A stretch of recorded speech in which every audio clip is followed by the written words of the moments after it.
गीता 18 के श्लोक नंबर 62 में भगवान स्वयं कह रहे हैं कि अर्जुन उस परमेश्वर की शरण में जा जिसकी कृपा से परम शांति व शाश्वत स्थान अर्थात सतलोक को प्राप्त होगा। वो परमेश्वर कौन है, कहाँ है, कैसा है, जानने के लिए कृपया अवश्य सुनिए जगत गुरु तत्वदर्शी संत रामपाल जी महाराज के अमृत वचन। तो मैंने मेरे दिमाग ने काम किया कि वो दोनों जाली दोनों खिड़कियों की लाए थे, इनको ऊपर नीचे ओवरलैप करके लगवा देता हूँ, चूहों से बचाव हो जाएगा। तो मैंने उन बच्चों से कहा कि आप ऐसे करना, वो दोनों जाली उतार लो, उतरवा ले लेना तेरी माँ से, और इनको ऐसे ऊपर नीचे लगा के चढ़ा देना खिड़की पर। वो लड़का बोला जी ठीक है। छोटा सा लड़का था, 12-13 वर्ष का उस टाइम वो। और वो दूसरा जो एक और था अनिल नाम का, बिहार से आया हुआ, किराए पर रहता था, वो जवान ठीक था, समझदार सा। उन दोनों को मैंने बोल दिया। मैं अपनी ड्यूटी पर चला गया। दास था जूनियर इंजीनियर इन इरिगेशन डिपार्टमेंट हरियाणा। तो मुझे तो चिंता थी। मैं शाम को वापस आया तो मैंने क्या देखा, उस लड़के की माँ से पूछा। मुझे चिंता थी कि वो जाली लगा दी कि नहीं लगा दी, कि तुम्हारी लगाऊंगा मैं गेल लग के बालक से ना भी जान रहा हो। तो क्या देखा मैंने, जाली लगा रखी और एक जाली वहीं पड़ी या लोहे की, और वो उसकी माँ अपना काम लग रही। मैंने उसे पूछा कि ये जाली वही है या कोई और लाए हैं बच्चे। तो वो कह रही थी कि ये कहाँ के और लावा था। मैंने सुबह रखी, कह रही हूँ भाई तेरा पापा कह के गया था तो जाली लगा दो या तुमने गुस्सा होगा फिर। अब आपके आणते आध घंटा पहले मैंने उतार के स्टोर से डाली है और अभी लाकर वो बाहर गया खेलने के लिए, और मेरा कलेजा पकड़ा गया। मैं उसे प्रसन्न करूं, वो ध्यान नहीं दे रही क्योंकि उसको पता नहीं इस बात का। और मेरे सारे शरीर में सन्नाटा गया कि या तो ये जाली वो नहीं, ये कोशिश करी मैंने जानने की। वो बोली देख इनका जंग लगा हुआ है। मैंने उठाकर स्टोर में डाल रखी थी, ईब उतारी है 6 महीने के बाद, यानी मार्च के बाद भादुए में। एक रेनी सीजन ऊपर का उतर गया, वर्षा का मौसम, उनका जरवर भी लग रहा था, दिखे पुरानी। फिर भी विश्वास नहीं आया वो लड़का कहाँ है, क्योंकि एक ही जाली और फूलारी रू इतनी फालतू, कब से 6-8-7 इंच और लटक रही थी। तो मैंने उसको लड़के को बुलाया, बाहर खेल रहा था इधर, और जो दूसरा उसके साथी था वो बुलाया और उन लड़के से कहा कि ये जाली तुम और लाए हो या वही है? अक्दी वही है, और मेरी माँ ने उतार कर दी थी, हमने भी लगाया है। वो किराएदार भी कह रहा है कि अभी आंटी ने उतारा है, अभी लगाया हमने।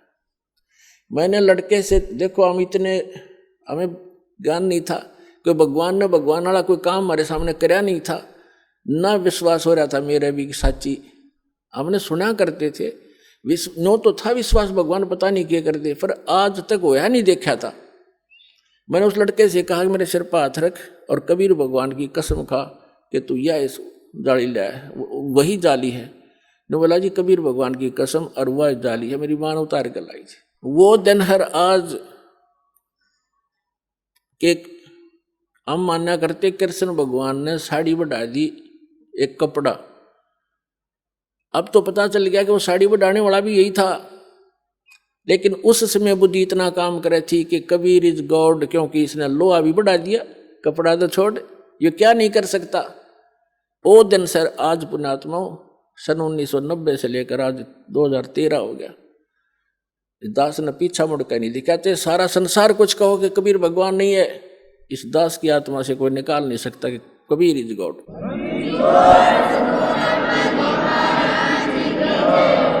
अब जब दास के साथ यह घटना घटी, और वो कम से कम 10 साल लगी रही वो जाली नौरों को दिखा करता, देखो जो भगत थे वो तो मान जाते, बकवादी बने गए, बकवास करे, झूठ बोला, पाखंडी है।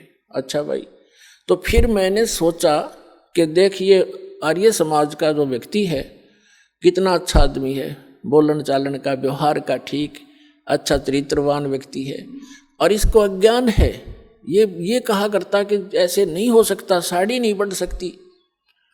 तो मैंने सोचा ला इसको समझा दूं, क्योंकि मेरे से पहले वो काफी प्रभावित था क्योंकि भक्ति में हम लग ही रहे थे, पहले भी भगत जैसे थे हम, नाम ना मिला था तब भी नेक नीति से रहना और कोई किसी को दुख नहीं देना, ये पहले से नेचर थी। तो मैंने उसके में, और वो मुझे ऐसा लगता था कि मेरी बात नहीं मानने का, लेकिन ये अज्ञान इतना गंद ठोक दिया उस मूर्ख महर्षि दयानंद अज्ञानी ने, बिगाड़ दिया कितने व्यक्तियों भोली आत्माओं को। तो मैंने उसके पास बैठकर जिक्र किया, जी मास्टर जी आप मानते हो कि भगवान श्री कृष्ण जी ने उसकी द्रौपदी की साड़ी बढ़ा दी थी, जैसे विषय बढ़ाना चाहा मैंने, उसको चलाना था विषय को कारण बना के। वो कहता जी नहीं नहीं ऐसे हम नहीं मानते। मैंने कहा जी, फिर मैंने उसको अपने उस जहाँ वो जाली लगा रखी थी ऊपर चौबारे में, उस गैलरी में, उस नीचे एक उसकी कक्ष था, उसमें बुला लिया, वहाँ बैठ के मैंने वो लड़के भी बुला लिए दोनों जिन्होंने जाली लगाई, इनकी माँ बुला ली ताकि इसका पेटा भर दूं, विश्वास दृढ़ करवा दूं, ये मान जा हमारी बात को। उसको मैंने कहा जी देखो आप तो कपड़े की बात करते हो, हमारे भगवान ने लोहे की जाली बढ़ा दी, आप सत्कर मानो। नो बोला, वो कहने लगा कि नहीं नहीं आप ये कोई बात हुई, जाड़ी साड़ी कभी बढ़ती है, जाली कभी बढ़ती है। मैं बोला देखो आओ दिखाऊं आपको। बोला नहीं छोड़ो छोड़ो हम नहीं मानते। अब वो काफी अटपट बोलने लगा। मुझे आशा नहीं थी कि ये इतना एकदम ऐसे गिरगिट की तरह बदल कर ऐसी बकवास करने लग जाएगा। मेरी आशा के विपरीत उसने ये बात कही कि आप तो ये पाखंडियों के बकाई हुई बातें हैं, ये है। अब पाखंडी तो मैं जब हूँ, जब कोई मैं रोजी रोटी पाखंड से चला रहा हूँ, मैं तो नौकरी करता था, जूनियर इंजीनियर था, 2 रोटी सुथरी मिल रही थी। अब भी मुझे पाखंडी कह रहा है ये मूर्ख। तो मैं चुप हो गया कि मैं अब इससे आगे बोलना कोई अच्छी बात नहीं, ये सुनता ही नहीं। मैं चुप हो गया, चल भाई अब आप नहीं मानोगे तो मानो मैं भी ना आपकी, क्योंकि मैं दर्द हो गया, मेरे साथ घटना घट गई। थोड़ी देर में उसने पता नहीं भगवान जाने क्या सोचा कि अभी मकान मालिक से नाराज हो गया, तो उसने नम्रता के साथ कहना शुरू किया कि आप इंजीनियर हैं, एजुकेटेड हैं, ये तो अनपढ़ लोगों की बातें होती हैं, ये बढ़ा दिया फलाना घटा दिया। मैं बोला ही नहीं, मैं कहा इससे कोई फायदा नहीं है डिस्कस करने का। तो क्या कहने लगा कि मैं बताता हूँ, महर्षि दयानंद ऐसे होते थे। महर्षि एक बार अपने कमरे में अभ्यास कर रहे थे, योग अभ्यास, और उधर से उनके दूध का समय हो गया, दूध पीता था वो सुबह सुबह। तो नौकर गया, उसने खिड़की से देखा महर्षि दयानंद कमरा बंद, और उसमें योग आसन पद्म लगा के और योग अभ्यास के द्वारा ऊपर उठे और छत के सिर लगा के धीरे धीरे वापस आ गए, फिर ऊपर उठे। तो उसने औरों को भी बुलाया नौकर ने कि देखो महर्षि जी क्या कर रहे हैं। तो पहले उसने मेरे से क्या कहा, जब मैंने कहा ना कि देखो ये जाली बढ़ गई, हमारी लोहे की जाली बढ़ गई, तो कहता था अब बढ़ा के दिखा जब मानू मैं। उसने ये कहा था कि अब बढ़ा के दिखा मेरे सामने जब मानू मैं। अभी मैं कोई बड़ा जादूगर थोड़ा ही हूं, मैं नहीं कहता मैंने बढ़ाया, मैं तो कह रहा हूं भगवान ने ऐसा कर दिया। तो इससे वो मैं चुप हो गया था, मैं इसको क्या जवाब दूं भाई, मैं बढ़ाऊं तो फिर मैं अपने लिए तो नहीं कहा, भगवान के लिए कहा। तो फिर वो क्या कहता है कि देखो महर्षि ऐसे होते हैं, योग अभ्यास से छत के सिर लगा देता था, वापस आता था। मैं बोला झूठ, कति नहीं मानू, आप करके दिखाओ।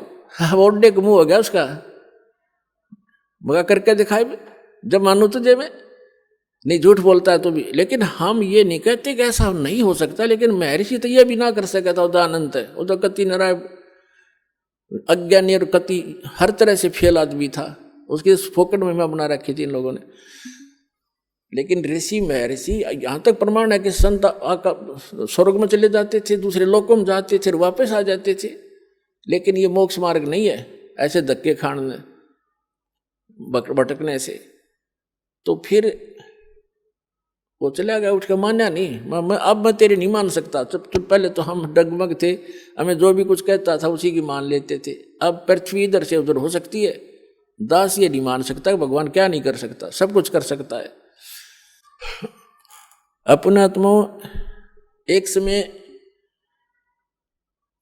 एक नगर के बाहर दो साधक साधना किया करते थे। एक तो 40 वर्ष से लगा हुआ था, दाढ़ी बड़ी हुई थी, बड़ा देखने में ऐसा महापुरुष दिखाई देता, और एक 4 वर्ष से ही साधना करनी प्रारंभ की थी दूसरे ने, और उन दोनों के पास देवदूत आता था और उनके पास बैठकर घंटों भगवान की चर्चा दोनों से ही करके जाता था। एक दूसरे साइड में था नगर के, एक ईस्ट में एक वेस्ट में। तो दोनों बड़े प्रसन्न होते थे, भगवान की चर्चा सुना करते थे। एक दिन भगवान के सामने देवदूत ने कहा कि प्रभु, आपके 2 भक्त उस नगर में एक विशेष आपके ऊपर विश्वास करते हैं, आपकी बड़ी भक्ति करते हैं, आपके ऊपर आरूढ़ हैं, कुर्बान हैं। तो परमात्मा ने कहा कि भगवान ने कहा कि उनमें से एक भक्त है, ये दूसरा भक्त नहीं है, वो तो वैसे ढोंग कर रहा है। तो देवदूत ने कहा कि वो भक्त होगा जो 40 वर्ष से आपके ऊपर कुर्बान है। पर भगवान ने कहा कि नहीं, जो 4 वर्ष से लगा है ना, वो है भक्त। अब ये देवदूत का बात गले उतरे नहीं कि वो 4 साल से लगा रहे, 40 वर्ष से मालिक के नाम पर बैठा है, सब कुछ घर त्याग रखा है। तो भगवान ने उसके मन की वृत्ति जानकर कहा कि देवदूत, क्या मेरी बात पर विश्वास नहीं हुआ? देवदूत कहने लगा, जी भगवान, आपकी बात पर अविश्वास हुई तो हो ही नहीं सकता, लेकिन मेरी बुद्धि संकीर्ण है, या मेरा गला उतरती को ना। तो परमात्मा ने कहा कि आप किस टाइम जाते हुआ? वहां पर के 1 बजे से जाता हूं, कि आज तू 2 घंटे लेट जाना और देर से जाना। देर से जाने का वो कारण पूछेंगे तो ये बताना कि आज भगवान ने ऐसा ऐसा किया, फिर उनकी दोनों की जो प्रतिक्रिया हो वह मुझे बताना। वो कहना ठीक है जी। अब 2-3 बजे गया देवदूत। उस दिन पहले गया उसके पास जो 40 वर्ष से बैठा था, उसने पता था कि यूं खरा भगत है, वो ये सोच रहा था। अब उसने भी कारण जाना कि देवदूत आज तो बहुत लेट आए, क्या बात हुई? आपकी इंतजार कर रहा था, चर्चा करते भगवान की, अच्छा टाइम पास होता था। देवदूत ने कहा कि हे भक्त, आज के बताऊं, बस पूछे मत, आज तो मेरा कलेजा पकड़ेगा। आज भगवान ने ऐसी अनहोनी कर दी। 1 बजे उन्होंने एक ऐसी अनहोनी करनी थी, वो देखना था, उसको देख कर आया मैं। तो देवदूत ने पूछा, भी ऐसा क्या कर दिया भगवान ने? कि परमात्मा ने सुई के नाके में जिसमें धागा डाला कर उसमें का हाथी निकाल दिया। तो वो नो कहो 40 साल का भगत है, ने बोला इसी झूठ बोल किसी का जच जा है, और आगे मत बताइए बात किसी का, ये कभी हो सकता है सुई के नौके में हाथी निकल जाए? अब देवदूत का बात याद आई भगवान की, कि तो डांगर बैठे है, बता, जब इसने इतना विश्वास नहीं, भगवान क्या नहीं कर सकता, खाक भक्ति करेगा। तब उसकी दिमाग का शकरू से सीधे हुए उस देवदूत के कि भगवान ठीक कह रहा था। फिर गया दूसरे के पास। अब उसके मन में ये थी कि दूसरा तो और भी गलत बोल लेगा, जो 4 वर्ष से लगा हुआ था। अब उसके पास जाकर बैठ गया। उसने भी पूछना ही था कि देवदूत बहुत लेट आए, क्या बात हुई, कुशल तो हो? उसको उन्होंने भी उसको ऐसे ही बताया कि ऐसे ऐसे परमात्मा ने एक लीला करनी थी 1 बजे, और मैं उसको देखने के लिए रुक गया। तो उन्होंने पूछा क्या लीला थी, बताइएगा। कि भगवान ने तो कमाल कर दिया, अब बताऊं तो किसी का जचे नहीं, शर्म आओ मुझे, आम आदमी मानता नहीं। अब क्या बात बता तो फिर भी, कि भगवान ने सुई के नाके में का हाथी निकाल दिया। वो भगत कहता है 4 वर्ष का, बस इसी को आश्चर्य मान रहा है। भगवान निकाल दे सारी पृथ्वी ने सुई के नाके में गए।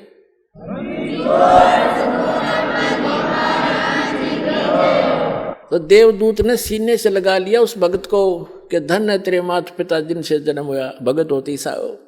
तो पुण्यात्माओं, इस भक्ति मार्ग में इम्पॉसिबल चीज नहीं होती, और अविश्वास नहीं होना चाहिए। सतगुरु जो चावे सो कर ही, 14 कोट दूत जम डर ही, ऊत भूत जम त्रास निवारे, और चित्रगुप्त के कागज पाड़े। बोलो सतगुरुदेव।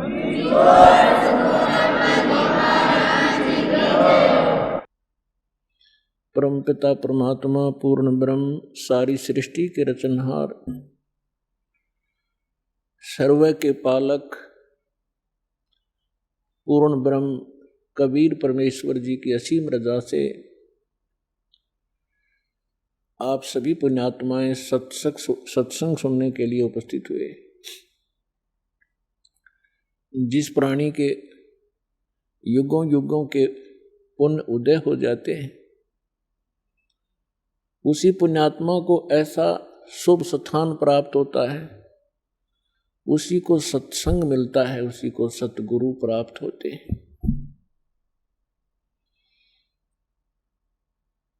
जैसा कि श्रीमद् भगवत गीता अध्याय नंबर 7 के श्लोक नंबर 12 से लेकर 15 तक गीता ज्ञानदाता जो श्री कृष्ण जी में प्रवेश करके बोल रहा है, वो काल भगवान ब्रह्म 21 ब्रह्मांड का प्रभु,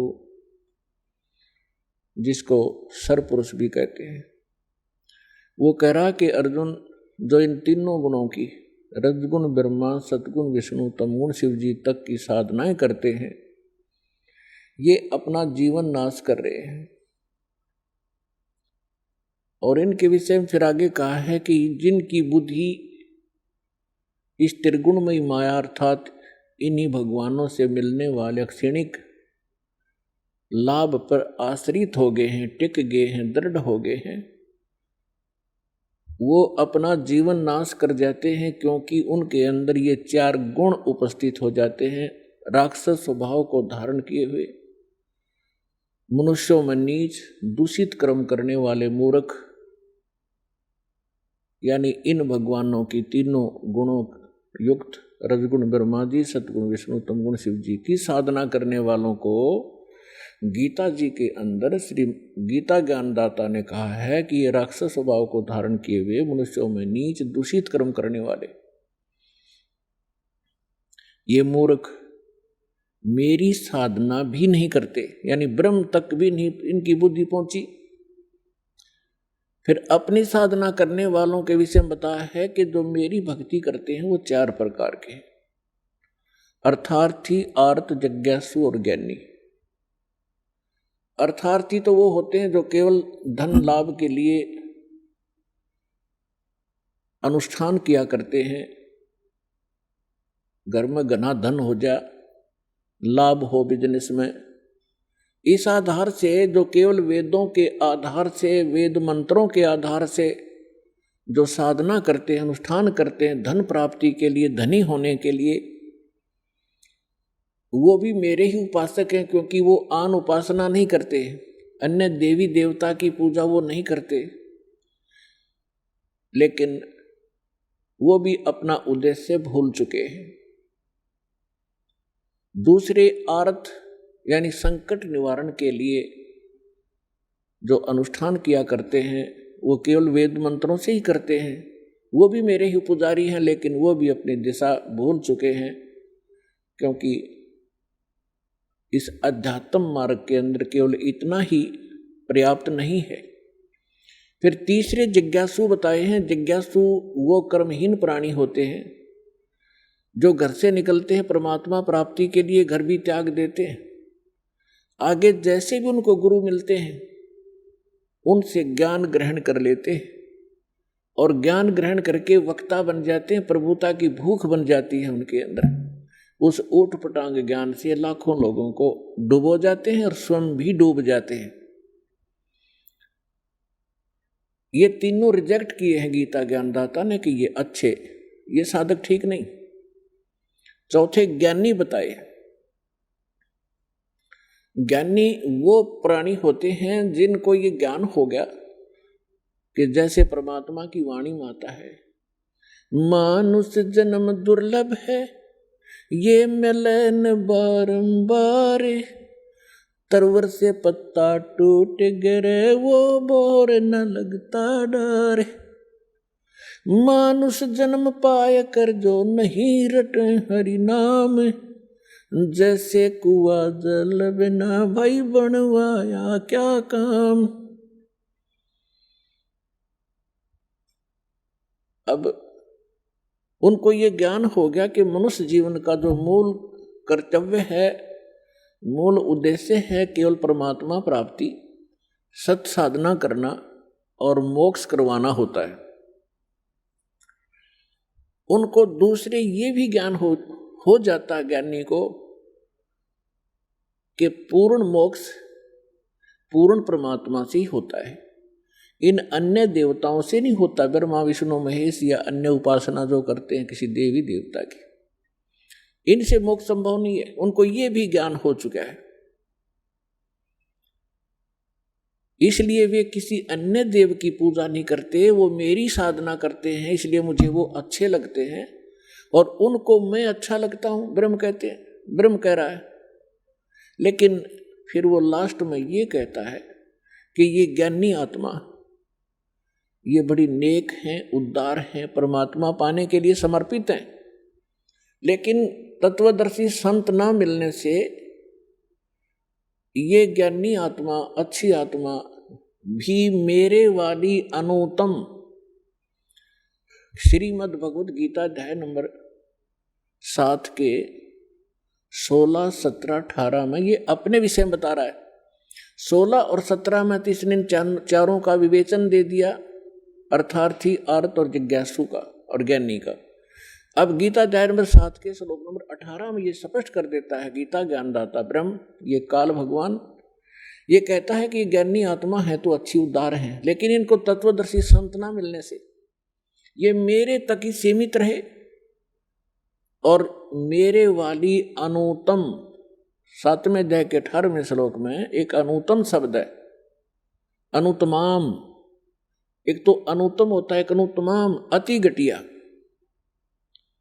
एक उच्च, एक उच्चतम, सर्वोच्च, यानी सबसे घटिया है वो व्यक्ति, सबसे घटिया मेरी साधना है, उसमें ये आश्रित हो गए। अब कहते हैं ये ज्ञानी सभी उद्धार हैं, लेकिन ये मेरे वाली घटिया में अनुत्तम, अश्रेष्ठ गति में ही श्रेष्ठ रहे। अब ब्रह्म साधना से, ब्रह्म की साधना क्या है? ओम नाम का मंत्र, और ओम नाम से क्या प्राप्ति होती है? ब्रह्मलोक। गीता अध्याय नंबर 8 के श्लोक नंबर 13 में ये अपनी साधना स्पष्ट करते हैं कि ओम इति एकाक्षरम ब्रह्म व्यवहारण माम अनुसमरण यह प्रयाति तजंदेहम स याति परमाम गतिम।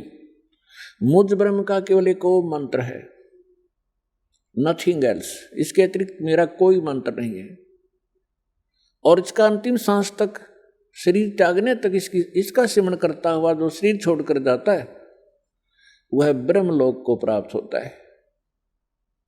यानी मेरी सबसे उत्तम यानी परम गति प्राप्त होती है जो ओम से मिलने वाली है। श्री देवी भागवत 7वां स्कंध,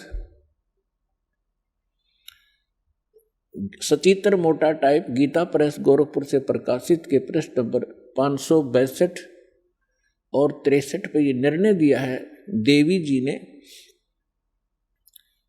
राजा हिमालय को वो ज्ञानोपदेश कर रहे हैं। वो कहती है कि मेरी साधना भी छोड़ दे जिसने मोक्ष चाहिए, और वो क्या बताती है कि ब्रह्म को उद्देश्य रखो, ब्रह्म पाने का उद्देश्य रखो, ओम नाम का जाप करो, जिस कारण से आप उस ब्रह्म को प्राप्त हो जाओगे जो ब्रह्मलोक में रहता है।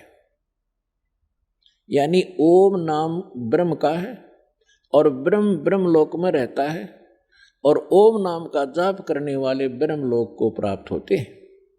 श्रीमद् भगवद गीता अध्याय नंबर 8 के श्लोक नंबर 16 में ये स्वयं गीता ज्ञानदाता स्पष्ट करता है कि ब्रह्मलोक में गए हुए प्राणी भी पुनरावृत्ति में है, अर्थात उनका भी जन्म और मृत्यु होता है। अब जैसे ज्ञानी आत्मा कौन थे? एक चुनक नाम के ऋषि थे, एक चुनक नाम के ऋषि थे। परमात्मा पाने के लिए उद्देश्य से उन्होंने वेदों को पढ़ा, और जैसा भी ब्रह्मा जी से या मनु जी से अन्य जितने भी ऋषि हुए ये सभी नकली थे, इनको वेद ज्ञान नहीं था। पुण्यात्माओं, आज बुद्धिमान समाज हो गया, इसलिए दास ये शब्द कहने में सफल हो रहा है, क्योंकि हमारे सदग्रंथ गवाह हैं। और ऐसे इंस्ट्रूमेंट परमेश्वर ने उपलब्ध करा दिए आपके लिए कि इन दुष्ट लोगों का अब दाव लग नहीं रहा, ये सर पटक रहे हैं पागल कुत्ते की तरह। अब भी चाह रहे हैं कि जनता को बरगला दें, हमारे धंधे चलते रहें। लेकिन परमात्मा ने सबसे पहले उपकार ये किया आपके ऊपर कि आपको शिक्षित किया, और फिर ऐसे उपकरण बनवाए। न ये मनुष्य मेड नहीं है, ये मनुष्य की बुद्धि के सत्र का काम नहीं है। इंटरनेट लगाना, टीवी चैनल बनाना, ये अभी 10 वर्ष से क्यों हुए, 15 वर्ष से पहले ना थी ये कभी। केवल आपके ऊपर रहम किया दाता ने, वो समर्थ शक्ति है, उन्होंने इस समय ये काम करना ही करना था। तो दास ने ये कहा कि आज तक जितने भी ऋषि महर्षि हुए हैं ये सभी अज्ञानी थे, इनको कख भी पता नहीं था वेदों और गीता और हमारे सदग्रंथों का। ये समय रह रहकर आपको बहुत बार प्रमाणित भी किया, समय आने पर इस सत्संग के दौरान भी समय लगा तो प्रमाण दिखाएंगे। आज का जो विषय है वो अलग है। तो चुनक नाम का ऋषि था, उन्होंने वेदों में पढ़ लिया। यजुर्वेद अध्याय नंबर 40 के मंत्र नंबर 15 में का लिखा है कि वायु अनिलम अथिदम भस्मांतम शरीरम ओम करतो सुमर किलबे सुमर और करतुम सुमर। ओम नाम का जाप काम करते करते सिमरण करो, विशेष कसक के साथ सिमरण करो, यानी श्रद्धा के साथ। और मनुष्य जीवन का प्रथम कर्तव्य जानकर ओम नाम का जाप करो। अब यहां इन ऋषियों ने इससे निष्कर्ष निकाल दिया कि उस पूर्ण परमात्मा का ओम मंत्र है, क्योंकि वेदों में और अन्य कोई मंत्र का निर्देश संकेत नहीं है, स्पष्ट नहीं है। इसलिए इन्होंने यजुर्वेद अध्याय नंबर 40 के मंत्र नंबर 15 से ओम नाम ले लिया और ये पूर्ण ब्रह्म का मान लिया। अब ये इनकी सबसे बड़ी अज्ञानता रही है ऋषियों की। इन्होंने यजुर्वेद अध्याय नंबर 40 के श्लोक नंबर 17 को भी पढ़ा होगा, पर वो समझ नहीं सके। उसमें वेद ज्ञानदाता कहता है कि वो पूर्ण परमात्मा, पूर्ण ब्रह्म, पूर्ण पुरुष, वो तो गुप्त है, परोक्ष है, और मैं ब्रह्म हूं, मेरा ओम नाम है, और मैं ब्रह्मलोक में रूपी दिव्य आकाश में रहता हूं।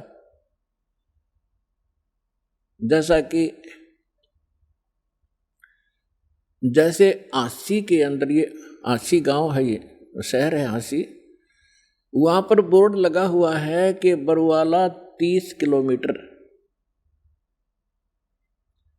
अब कोई अनजान व्यक्ति ये समझ बैठे कि इस बोर्ड पे लिखा बरवाला, और वहीं बैठ जा थैला धर के कि आ गया बरवाला। उस पे लिखा है वो बरवाला तो आगे 30 किलोमीटर है। तो इसी प्रकार इन ऋषियों ने यजुर्वेद अध्याय नंबर 40 के मंत्र नंबर 15 से ये मान लिया कि ये पूर्ण परमात्मा का है, लेकिन उन्होंने आगे नहीं देखा कि 30 किलोमीटर और भी लिख रखा है। वो तो आगे है,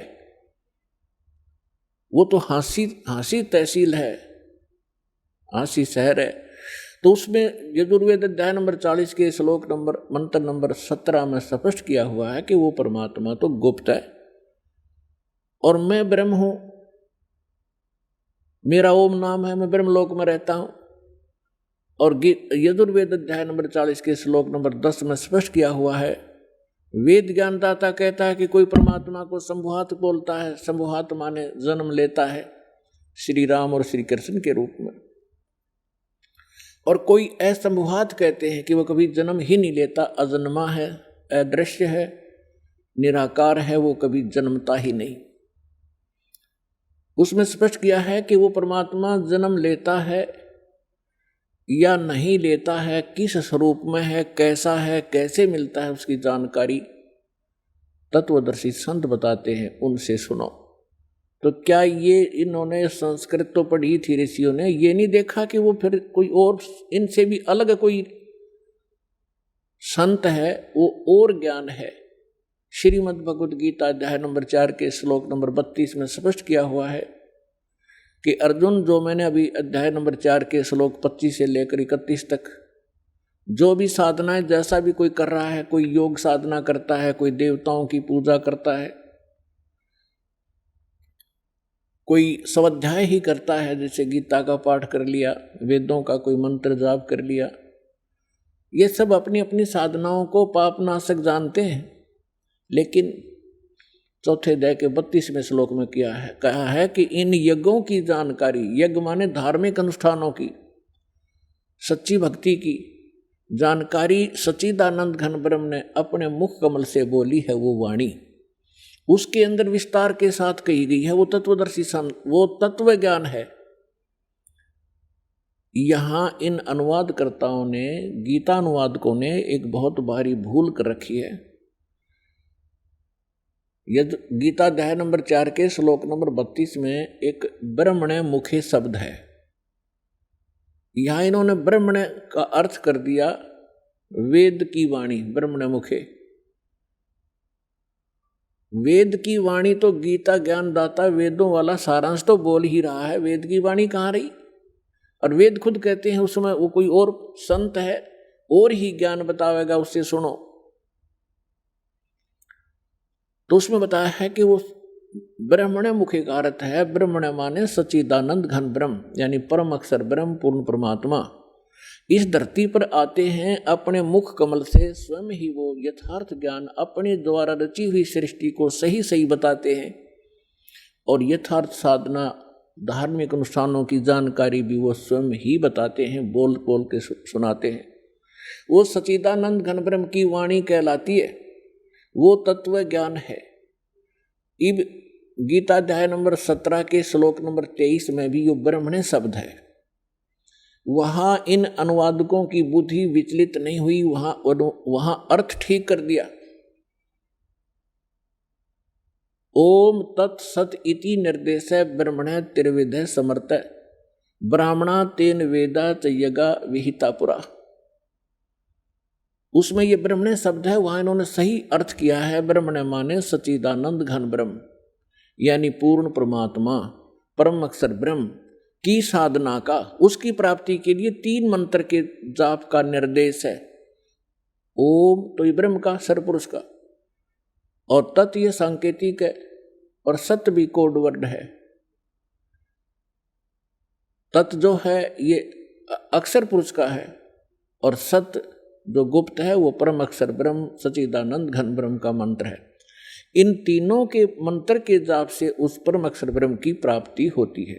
तो जो दास आपको बताने जा रहा था कि आप कितने पुण्यकर्मी प्राणी हैं और कितने पूर्व जन्म के शुभ संस्कारों से युक्त हैं, जो आप सतलोक आश्रम बरवाला जिला हिसार हरियाणा में पहुंचे, उसके लिए सब भूमिका बता रहा हूं आपको। इतना प्रमाण दे करके आपकी बुद्धि सेट होएगी कि सचमुच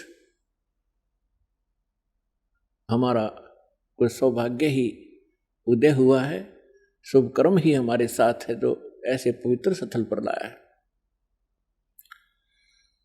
अब गीता अध्याय नंबर 4 के श्लोक नंबर 32 में तो स्पष्ट कर दिया कि उस सच्चिदानंद घन ब्रह्म ने अपने मुख कमल से जो ज्ञान दिया वो यथार्थ ज्ञान है, उसको तत्व ज्ञान कहते हैं। चौथे अध्याय के 34वें श्लोक में कहा कि उस तत्व ज्ञान को तू तत्वदर्शी संतों के पास जाकर समझ। जो परमात्मा आकर ज्ञान देता है वो मुझे ज्ञान नहीं, कौन कहता? गीता ज्ञानदाता श्री ब्रह्मा, श्री विष्णु, श्री शिव जी के पूज्य पिताजी।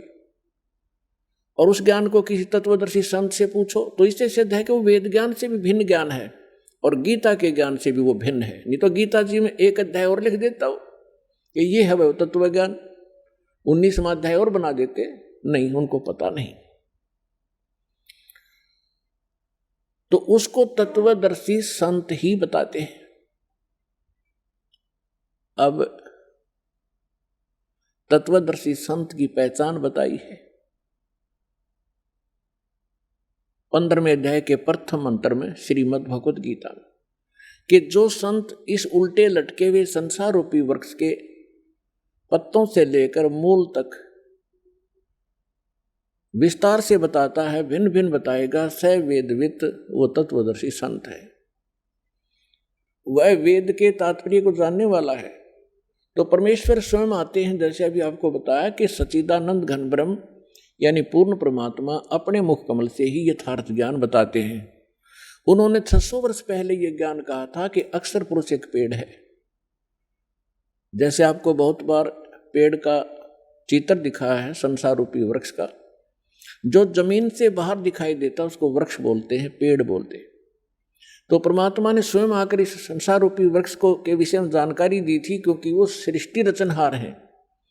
600 वर्ष पहले जिनको अज्ञानी और अशिक्षित कहा जाता था, जुलाहा धाणक एक शूद्र नाम से पुकारा जाता था, वो परम पिता थे, वो परम अक्षर ब्रह्म थे। हमारी बुद्धि बालकों वाली है, हम भगवान को समझ नहीं पाए, और विशेष रोल रहा हमारे धर्म गुरुओं का, जिन्होंने हमारे अंदर आंखों में अज्ञानता का मोतिया बंद कर दिया था। उस समय 600 वर्ष पहले परमात्मा कबीर जी ने कहा था कि अक्षर पुरुष एक पेड़ है, सरपुरुष वाकी डार, सरपुरुष कहो ज्योत निरंजन कहो, और तीनों देवा शाखा हैं, ये पात्र रूप संसार है। और मूल स्वयं है। वो मूल बताने के लिए इस दास की सेवा दी है कि वो मूल कौन है। गीता अध्याय नंबर 15 के श्लोक नंबर 16 और 17 में 3 पुरुष हैं, सरपुरुष, अक्षर पुरुष, और 17वें श्लोक में कहा कि उत्तम पुरुष तो अन्य परमात्मा इति उदाहरत है, यह लोकतरम अविषय विवर्ती अवैश्वर है। वो परम अक्षर ब्रह्म है, और वही तीनों लोकों में प्रवेश करके सबका धारण पोषण करता है। वो वास्तव में अविनाशी भगवान है। तो कहने का तात्पर्य यह है कि फिर तत्वदर्शी संत की पहचान क्या है। प्रथम पहचान तो यह है कि सतगुरु के लक्षण कहूं मधुरे बैन विनोद, 4 वेद 6 शास्त्र वो कहे 18 बोध। यानी वो परमात्मा का जो कृपा पात्र होगा वही सतगुरु होते हैं, और वही तत्वदर्शी संत होते हैं, और वो सभी सदग्रंथों के यथार्थ ज्ञान से युक्त होते हैं। तो परमात्मा तो सारे सब कुछ जानकार हैं, सर्वज्ञ हैं, और फिर इस दास को वो ज्ञान युक्त बनाकर आप पुण्यात्माओं पर मेहर की परमेश्वर ने। अब जो प्रसंग चल रहा है,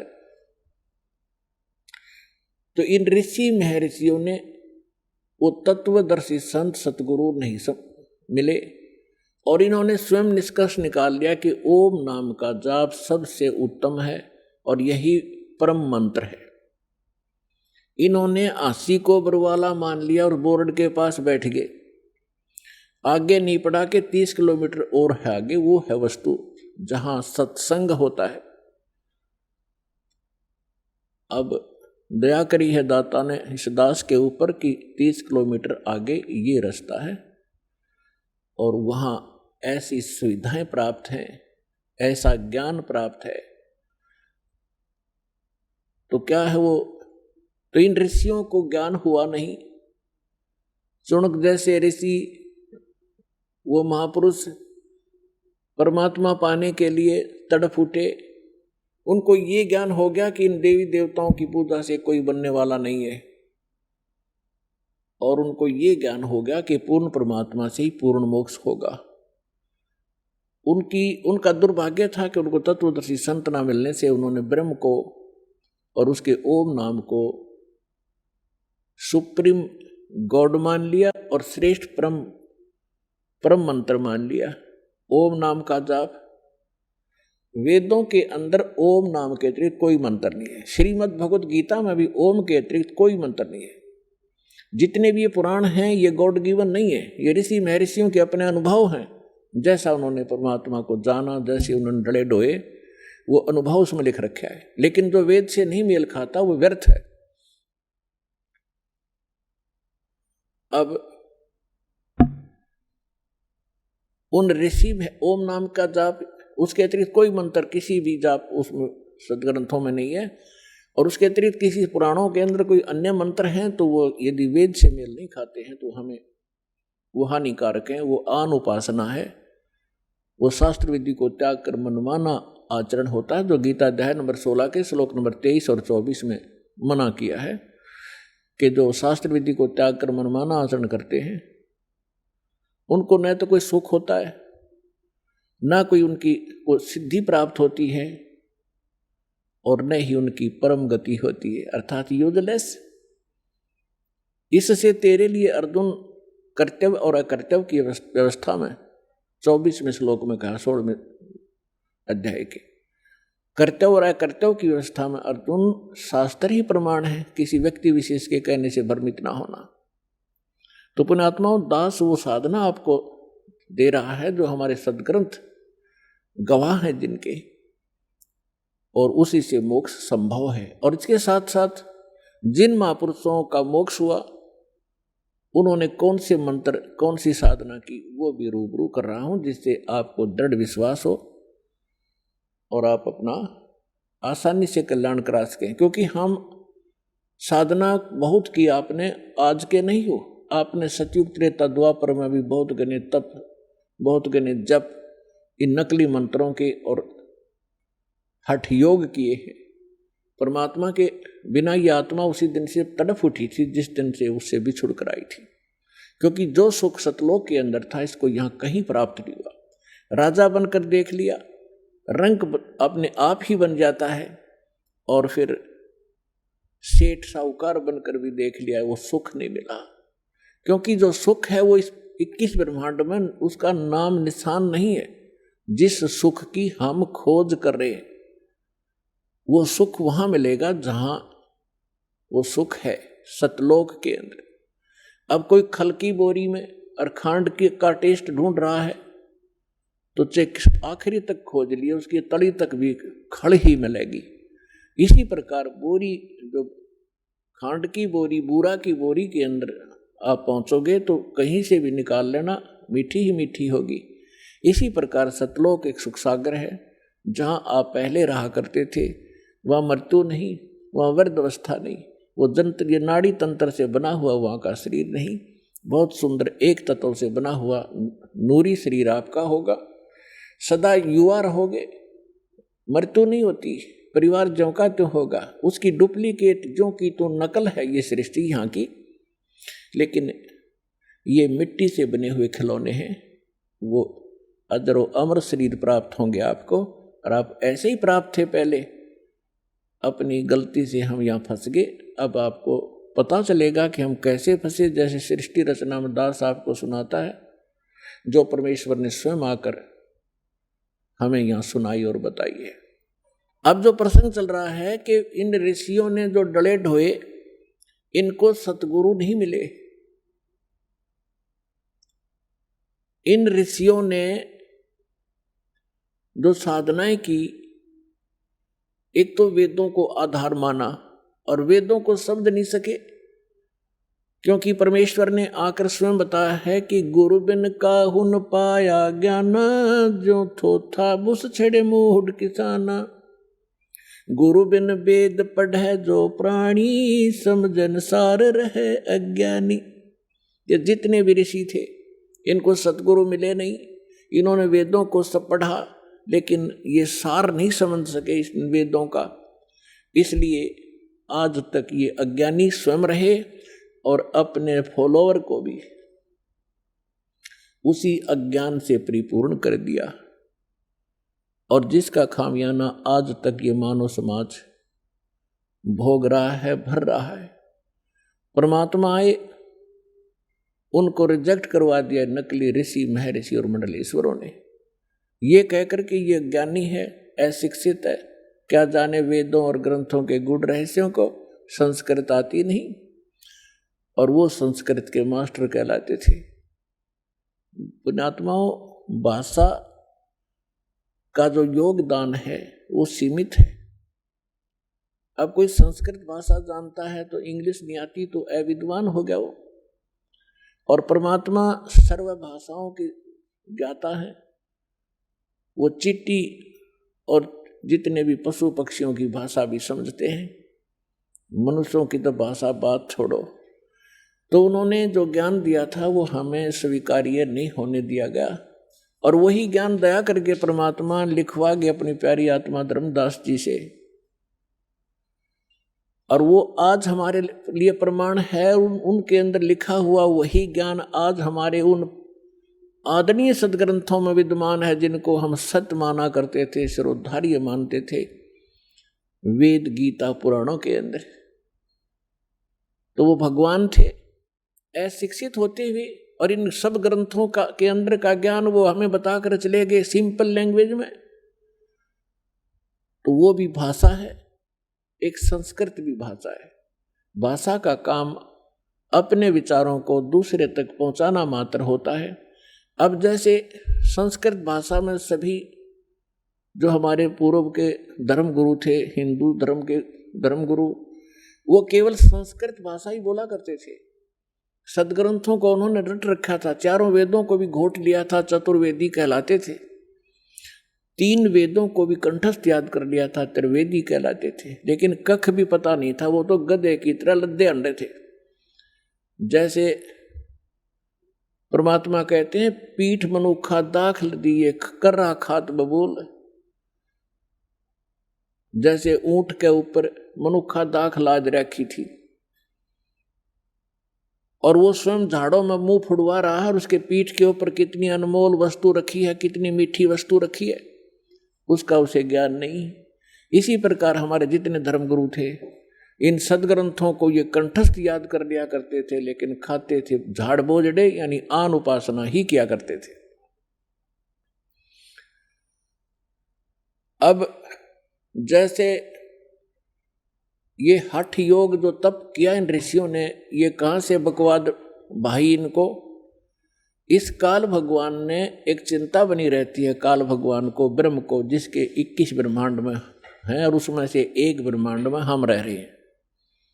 उसको ये चिंता बनी रहती है कि यदि इस प्राणी को, इन प्राणियों को यथार्थ ज्ञान हो गया उस परम पिता का, ये सभी भाग जाएंगे, तेरा लोक उजड़ जाएगा। इसलिए इसका भरसक प्रयत्न रहता है कि इनको मिसगाइड रखूं और कोरी बकवाद भरवा दूं।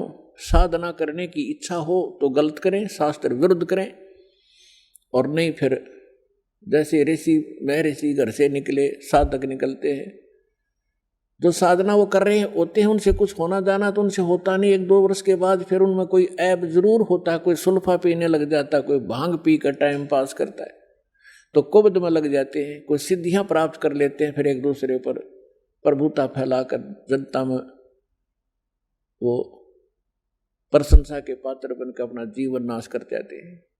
तो पुण्यात्माओं, इस तत्व ज्ञान से पता चलेगा कौन कितने पानी में और कौन सी साधना सही, कौन सी गलत। जैसे जब ब्रह्मा जी कमल के फूल पर विराजमान थे और उस समय वो कहते हैं कि मुझे नहीं मालूम मैं कहां से उत्पन्न हो गया,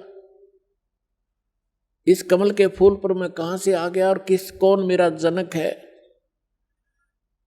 तो फिर वो ऐसा विचार कर रहा था, उसी समय इस काल भगवान ने, इनके पिता ने आकाशवाणी कर दी कि तप करो तप करो। ब्रह्मा जी कहते हैं मुझे आकाशवाणी सुनाई दी कि तप करो, मैंने 1000 वर्ष तक तप किया।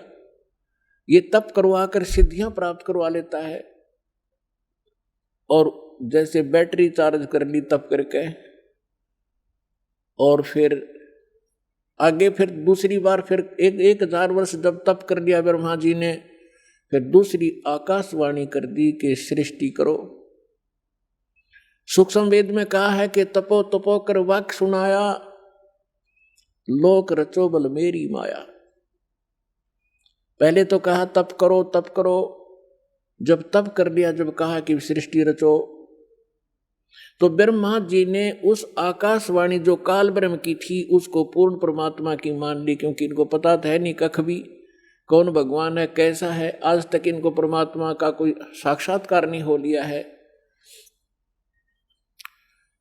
वेदों से तो ओम नाम ले लिया इन्होंने, और ब्रह्मा जी ही इस सृष्टि के अंदर काल सृष्टि में सबसे बड़े विद्वान माने जाते हैं और उन्हीं को वेदों का ज्ञाता माना जाता है। अब अन्य जिस भी ऋषि को, मनु को या वासिष्ठ को, जिसको भी उस ब्रह्मा जी ने जैसा ज्ञान दिया, तो उसमें से एक तप भी साथ जोड़ दिया सभी ने कि ब्रह्मा जी को आकाशवाणी हुई थी कि तप करो। ये तप ले लिया चुनक ऋषि ने ब्रह्मा जी का मौखिक। तब तक तो वेद प्राप्त भी नहीं हुए थे। उसके बाद फिर सागर मंथन हुआ था जब चारों वेद प्राप्त हुए थे। वैसे कंप्लीट जो वेद थे ये 5 थे। इस काल भगवान को 5 परमात्मा ने वहां से फैक्स कर दिए थे इसकी अंतःकरण में। फिर इसके श्वासों के द्वारा ये बाहर निकले थे सागर के ऊपर और सुसज्जित बहुत सुंदर थालियों के अंदर आए थे। तो इस ज्योत निरंजन ने वो 4 पढ़े, 5 पढ़े इसने। तो 5वें जो वेद था उसके अंदर उस परमात्मा का विशेष ज्ञान था। तो इसको चिंता बन गई कि उस परमात्मा की इस प्रकार जानकारी प्राणियों को होगी, ये सब भाग जाएंगे। उसने 5वां वेद छुपा दिया और 4 वेद अपने पुत्र ब्रह्मा को दे दिए। सागर मंथन के समय अपनी श्वासों से छोड़ दिए और 5वां गुप्त कर लिया। उसकी अक्षति पूर्ति करने के लिए स्वयं परमेश्वर को आना पड़ता है, उस 5वें वेद को, तत्व ज्ञान को बताने के लिए। तो जो दास आज कंसेप्ट क्लियर करने जा रहा है कि आपको वो स्थान मिला, आपको तत्व ज्ञान मिला,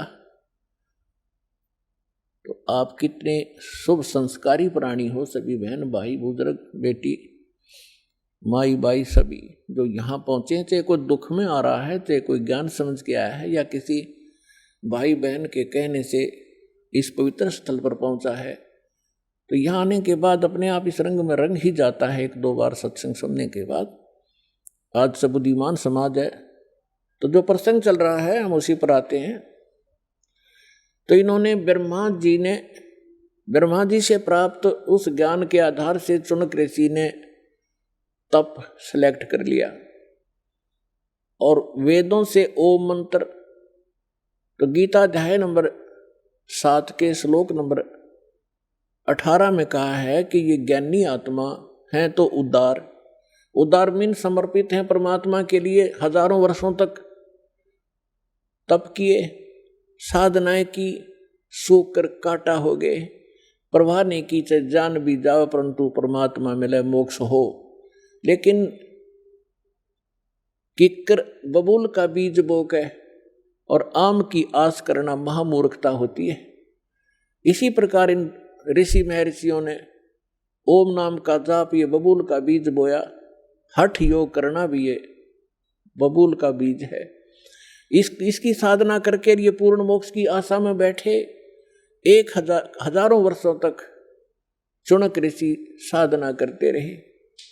गीता अध्याय नंबर 11 के श्लोक नंबर 32 में गीता ज्ञानदाता कहता है कि अर्जुन मैं काल हूं और सब लोगों को अक्षय करने के लिए, इनका नाश करने के लिए अब मैं प्रवृत्त हुआ हूं।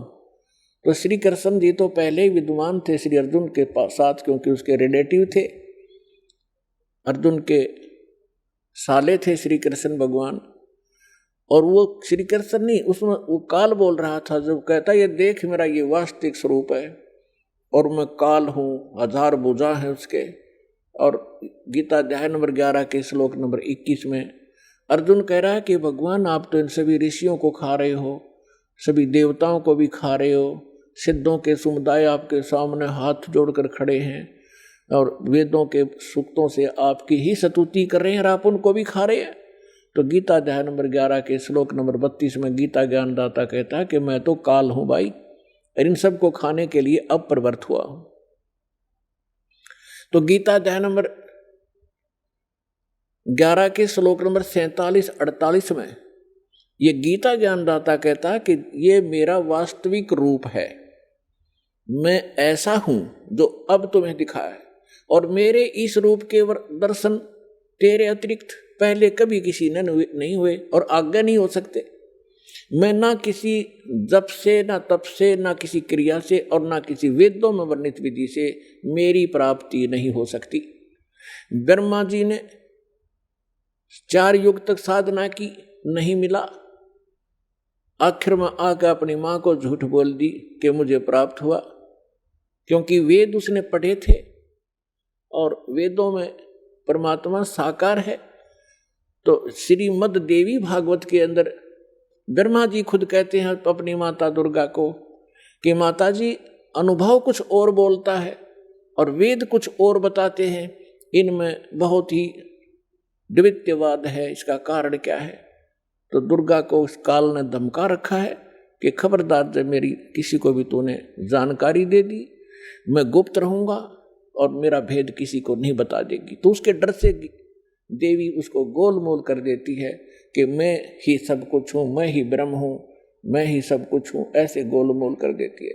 फिर भी ब्रह्मा जी कहते हैं कि अनुभव कहता है, अनुभव हम करते हैं तो मिल नहीं रहा, और वेद बताते हो साकार है, एक स्थान पर बैठा है।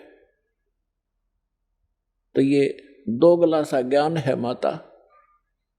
तो कहने का भाव ये है कि गीता ज्ञानदाता कहता है कि मैं ना वेदों में वर्णित विधि से, ना किसी जप से, ना तप से, ना किसी क्रियाओं से कभी नहीं प्राप्त हो सकता। तो इसलिए गीता अध्याय नंबर 7 के श्लोक नंबर 24 और 25 में ये खुद कहता है कि मैं अव्यक्त हूं। आइए अब हम उन श्रद्धालुओं के अनुभव जानते हैं जो जगत गुरु तत्वदर्शी संत रामपाल जी महाराज जी से दीक्षा प्राप्त कर चुके हैं तथा उनके द्वारा बताए गए भक्ति मार्ग पर चल रहे हैं। बहन जी नमस्कार। साथ साहब जी। क्या नाम है आपका? कुलविंदर कौर। कुलविंदर कौर जी, कहाँ से आए हैं आप? जिला मोगा, पंजाब, पिंड अजीतवाल। संत रामपाल जी महाराज से कब जुड़े? संत रामपाल जी महाराज जी से 2 साल तो जुड़े हुए हैं। संत रामपाल जी महाराज से नाम दीक्षा लेने से पहले आप क्या भक्ति साधना करते थे? मैं बहुत दिन रात ही मतलब गुरुद्वारे जाती सी, पीरां दे भी जाती सी, पर कुछ नहीं मिला। आप संत रामपाल जी महाराज की शरण में क्यों गए? मैं उन्हां दा ज्ञान सुनिया, ज्ञान सुन के पता लगा भी पूर्ण परमात्मा संत रामपाल जी दुनिया ते परमात्मा पूर्ण प्रगट हुए। जो सद्भक्ति संत रामपाल जी महाराज ने आपको दी है, उसको करने से आपको क्या लाभ मिला? संत रामपाल जी तो जब मैं नामदान लिया तो मेरे जोड़ां दा दर्द सी, जब मैनू गुरु जी तो आशीर्वाद मिलिया तो ज़्यादा गुरु जी तो आशीर्वाद मिल के ही ज़्यादा मेरा जोड़ां दा दर्द खत्म हो गया। मैनू बीमारियां बहुत ज़्यादा सी, मेरे गुरदियां 'च भी पत्थरी सी, मेरे खाने वाली नाली विच भी पत्थरी सी, सब नष्ट हो गई, सारियां बीमारियां मेरियां नष्ट हो गई। और मेरी गुड़िया पढ़ाई विच बहुत कमजोरी सी, ते उन्होंने नामदान लिया गुड़िया जी ने, ते उन्हें 10वीं विचों 80% नंबर आए। मेरा काका वड्डा +2 तो बाद दिल तोड़ गया, जब मैं बेरोजगार हो गया, ते अज लैब का सारा काम सीख लिया ते और लैब संभालन लगा वा, ते और वो डिप्लोमा भी कर रहा लैब का। दुनिया में इतने सारे गुरु है, आपने संत रामपाल जी महाराज को ही अपना गुरु क्यों बनाया? संत रामपाल जी पूर्ण परमात्मा, कबीर साहब के रूप में संत रामपाल जी परमात्मा आए हुए आ। भगत समाज को क्या संदेश देना चाहते हैं? भगत समाज को मैं संदेश देना चाहती हाँ कि अपना कल्याण कराओ, 84 लाख जूनियां तो मुक्त हो जाओ, ते अपनी आत्मा नूं 7 लोक लेके चलो, संत रामपाल जी तो नाम दीक्षा प्राप्त करो। जी बहुत बहुत धन्यवाद।